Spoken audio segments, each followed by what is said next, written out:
High বন্ধু, এতদিন মাছ দেখতে এসেছি।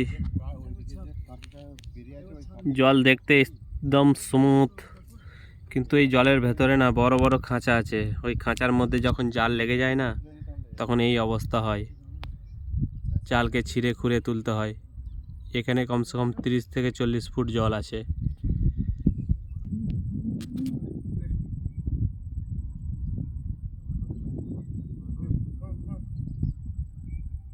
এবার বনায় ডুবতে হবে জলের তলাতে।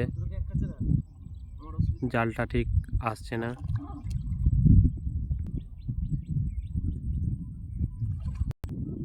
ঠিক হাতে করতে পারেনি মনে হচ্ছে, আবার ডুব দিতে হবে।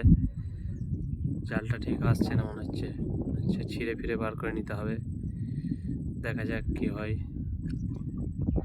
আবার ডুব দিয়েছে জলের তলায়, এখনো জলের তলা থেকে ওঠেনি। এই উঠলো।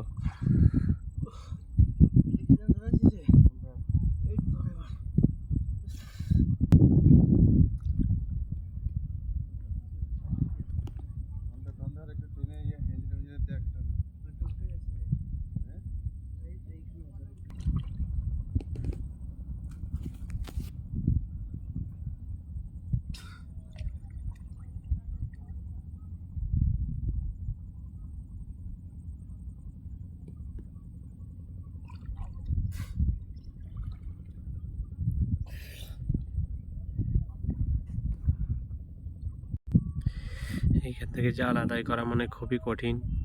তখন থেকে চেষ্টা করছে, এখনো আদায় হয়নি। এখানে অনেক কটা জাল আছে এখনো। এখানে কয়েকটা জাল খাঁচায় আটকে পড়ে রয়েছে, কিন্তু তুলতে পারেনি কেউ। এর মধ্যে নতুন নতুন জাল রয়ে গেছে। এখান থেকে জাল আদায় করা মুশকিলই আছে। তাও চেষ্টা করছে, দেখছে কি হয়। দেখা যাক জালটা আদায় হয় কিনা। এরম করে হবে না মনে হচ্ছে। ওইদিকে আবার নোঙর লাগাতে হবে। নোঙর আছে ওই পারে, নোঙর আনতে হবে। ওইদিকে নোঙর লাগিয়ে টানা দিতে হবে। দেখা যাক এখন কি হয়। এই একটা ডুবুরি ভাই যাচ্ছে, এ দেখছে, চেষ্টা করে কি করা যায়। দেখা যাক জালটা আদায় হয় নাকি। বহুতই মুশকিল লাগছে, তাও জালটা দেখছি, চেষ্টা করে কি হয়। ডুব দিয়েছে ডুবুরি ভাই, দেখা যাক কি করতে পারে।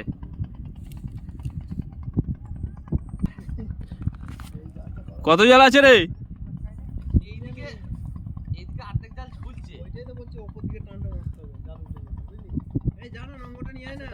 এখন আমি চললাম নোঙর আনতে, হচ্ছে না এখনো জালটা তোলা। যাই, যে নোঙর টানি ওই পার থেকে। দেখো ভাই, যাচ্ছিলাম নোঙর আনতে, এক্ষুনি বললো যে আর যেতে হবে না, জাল তুলে ফেলছি। যাকে, আরে বাহ, তার সাথে একটা মাছও উঠে এসছে। তোমরা দেখতে পেয়েছো নাকি জানি না, চলো যে দেখাচ্ছি। দেখো বন্ধু, এই মাছটা উঠে এলো, পারে তুলে ফেলেছে। জালটা ছিঁড়ে গেছে, সেই ছিঁড়াটাকে সারতে হবে, তারপর আবার জাল ফেলা হবে। देखो, चलो फिर मिलेंगे, बाय बाय।